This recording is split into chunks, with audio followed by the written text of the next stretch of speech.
ఇప్పుడు పూజలు, విగ్రహారాధన అవన్నీ ఉన్నాయి. ఈ పూజలు అండి మన ధర్మం పెద్దలు ఏం చెబుతున్నారంటే, విగ్రహం దగ్గర ఏం చేశావో, ఇందాక నేనేం చెప్పానంటే, గురువుగారు కళ్ళు మూస్తే భగవంతుణ్ణి స్మరించు, కళ్ళు తెరిస్తే సమాజాన్ని సేవించు. కళ్ళు మూస్తే అంటే అర్థం ఏమిటి అంటే, హృదయం అంతా ప్రేమతో నిండిపోయి ఉండాలి ఎప్పుడు. కళ్ళు తెరిచినప్పుడు దాన్ని పంచాలి, దీనికి ధర్మం అని పేరు. ఇకపోతే విగ్రహారాధన, గుళ్ళకు వెళ్ళటం, యాత్రలు చేయటం, ఇట్లాంటివి అనేక విషయాలు ఉన్నాయి. ఈ ముఖ్యంగా విగ్రహారాధనలో షోడశోపచార పూజ అని ఉంటుంది మనకి. అవును. దాంట్లో అన్ని మర్యాదలు ఉంటాయి. ఆ విగ్రహానికి అన్ని మర్యాదలు ఉంటాయి. రమ్మంటారు, ఆవాహయామి, ఆసనం సమర్పయామి, భోజనం పెడతారు, స్నానం చేస్తారు, అన్నీ చేస్తారు కదా. విగ్రహం వరకే మాత్రమే పరిమితం కాకూడదు, అది బయట కూడా అది చెయ్యాలి. ఇక్కడ నేర్చుకున్నది అక్కడ ఆచరించాలి. ఇక్కడ విగ్రహంగా భగవంతుడు, అందుకనే పరమాత్మ అంతా నేను వ్యాపించున్నాను, అంతటా నేనే ఉన్నానని పరమాత్మ చెబుతాడు. ఎట్లా ఇందాక నేను చెప్పినట్టుగా నేమ్లెస్, ఫార్మ్లెస్ కదండి. మరి అదేమో ఇందాక డాల్ఫిన్, దాని పేరు అది, దీని పేరు డాగ్. ఒకటి డాల్ఫిన్, ఒకటి డాగ్, రెండు వేరు వేరే, కానీ కామన్గా ఉన్నది ప్రేమ. నువ్వు దేహపరంగా చూస్తే కుక్క వేరు, డాల్ఫిన్ వేరు, కానీ రెండిట్లో వ్యాపించిన ప్రేమ మాత్రం ఒకటే ప్రేమ ఉంది. ఆ ప్రేమ అట్లా నాకు పేరు లేదు, రూపం లేదు ఎందుకన్నారంటే, ప్రేమ రూపంలో అంతటా నేనే ఉన్నాను అని రూపం చూడకుండా ప్రేమించమని, రూపనామాలు చూడకుండా ప్రేమించమని. కాబట్టి ఇక్కడ విగ్రహంలో, విగ్రహం అనే మాటకు అర్థం ఏంటంటే విశేషంగా గ్రహించబడేది. మన ప్రయాణం ఎప్పుడు కూడా సబ్జెక్టు ఆబ్జెక్ట్ అని ఉంటుంది. ఆబ్జెక్ట్ నుంచి సబ్జెక్టుకి వెళ్తాం, కానీ అంతే కదా, ఆబ్జెక్ట్ నుంచేగా సబ్జెక్టులోకి వెళ్తాం, ఏదో ఒకటి ఉండాలి కదా. అంటే విగ్రహంలో పరమాత్మ ఉన్నాడు అనుకుంటాం, ఉన్నాడు అనుకునే దండం పెట్టుకుంటాం మనం. ఇక్కడ విశ్వాసం చాలా గొప్పది. విశ్వాసం చాలా గొప్పది అంటే, ఉదాహరణకి మీరు ఒక ఫోటో దగ్గరికి వెళ్ళారనుకోండి, ఫోటో పైన కొన్ని అద్దం ఉండొచ్చు, అద్దం లేకపోవచ్చు, అద్దం ఉండొచ్చు లేకపోవచ్చు. ఇప్పుడు అంతా లామినేటెడ్ ఫోటోలు వస్తున్నాయి. అక్కడ అమ్మవారు ఏదో దేవతా విగ్రహం ఉంది. మనం ఏం చేస్తాం, పాదాలకి నమస్కారం చేసుకుంటాం. మీరు ఆ పాదాలని పట్టుకొని నమస్కారం చేశారు. ఆ పాదాన్ని పట్టుకున్నప్పుడు మీకు తాకింది కాల, దాని వెనకున్న అట్ట. అవును. మీకు అట్ట తగులుతుందా, పాదం తగులుతుందా? మనం తాకినప్పుడు కళ్ళు మూసుకొని మనం అమ్మవారి కళ్ళు తెరిచి, కొన్ని కళ్ళు తెరిచి అనుకోండి, కొన్ని కళ్ళు మూసే అనుకోండి, మీరు ఒక ఫోటోలో ఉన్న కాళ్ళకి నమస్కారం చేసినప్పుడు, తాకి నమస్కారం చేసినప్పుడు మీకు తగిలేది, చేతికి స్పర్శకి తగిలేది కాళ్ళ, అట్టనా? అట్టే కదా. కానీ కాళ్ళు అనుకుంటున్నారా, అట్ట అనుకుంటున్నారా? మీకు మనసులో కాళ్ళు అంటుకున్నానే అనుకుంటున్నాం, దాని పేరు భక్తి. చూసారా? కాబట్టి ఇప్పుడు పరమాత్మ ఇందాక విగ్రహంలో లేడు, నా మనసులోనే ఉన్నాడు, నా మనసులోనే ఉన్నాడు. అట్లానే ఇక్కడ బయటికి వచ్చిన తర్వాత ఎట్లా ఉన్నాడు, పేరు లేకుండా, పేరు మారిపోయింది. మీ రూపం వేరు, నా రూపం వేరు, వారి రూపం వేరు, వారి రూపం వేరు, అనేక భేదాలు ఉన్నాయి. అందుకనే ఫామ్లెస్, ఒకటే రూపం లేనప్పుడు, ఈ రూపం అక్కడ లేనప్పుడు ఫామ్లెస్సే కదా అది.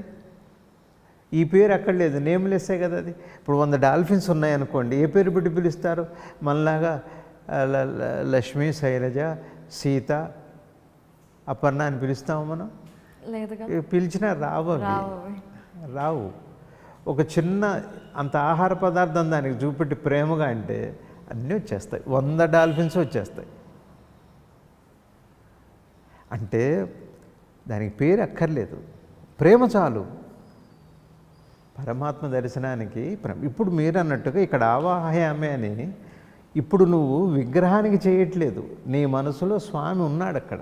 ఇందాక అట్ట తగలేదు కాళ్ళు తగిలేని మనం అనుకున్నట్టే ఇక్కడ కూడా మనం విగ్రహానికి పూజ చేయట్లేదు, స్వామి ఉన్నాడనే అనుకొని ప్రార్థన చేస్తున్నాం. ఎప్పుడైతే స్వామి అక్కడ ఉన్నప్పుడు ఈ ఎదురుగా కనపడున్న దాంట్లో ఉండటానికి పెద్ద కష్టమేం కాదే. ఒక వ్యక్తిలో, ఒక చెట్టులో, ఒక పుట్టలో ఎక్కడైనా ఉండొచ్చు కదా. నువ్వు నీ ఎదురుగా ఉన్న విగ్రహానికే భగవంతుడు ఉన్నాడని నమ్మి దండం పెట్టుకుంటున్నప్పుడు ఇక్కడ కూడా ఉన్నాడు.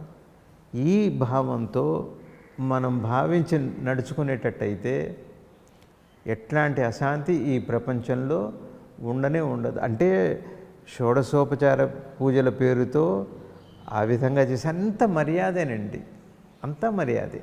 అంటే గుడికి వెళ్తాం, గుడికి వెళ్ళిన తర్వాత దర్శనం అయిన తర్వాత డైరెక్ట్గా రావద్దంటారు, బయటికి కాసేపు కూర్చోవాలంటారు. అక్కడ కూర్చుంటాం కాసేపు.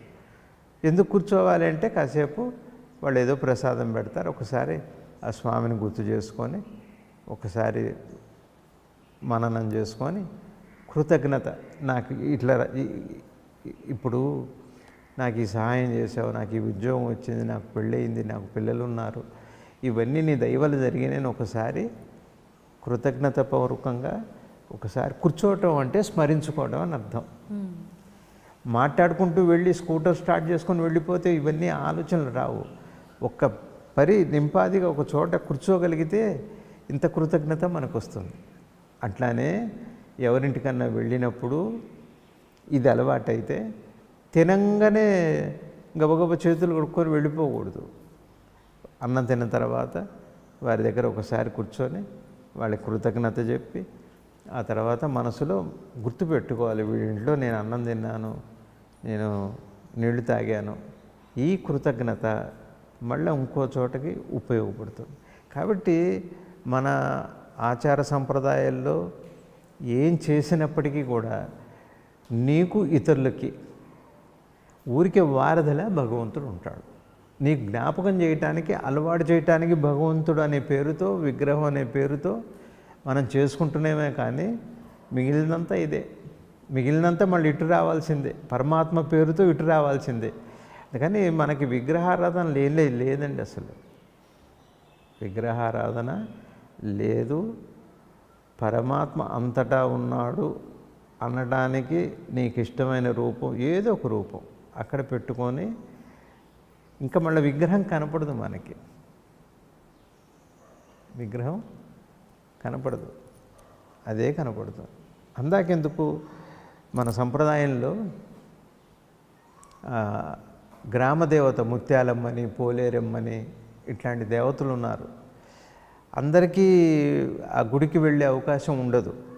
అందుకని ఏం చేస్తారంటే ఆ దొడ్లో ఒక 3 రాళ్ళు, ఆ రాళ్ళు తీసుకొచ్చి శుభ్రం కడిగేసి ఆ గోడ దగ్గర పెట్టేసి కాస్త పసుపు బొట్టు పెట్టేసి అంత చద్ది తీసుకొచ్చి ముత్యాలమ్మ అనుకొని పెడుతున్నారు. ఈ రాళ్ళు ఎక్కడివి? ఎక్కడివి ఈ రాళ్ళు?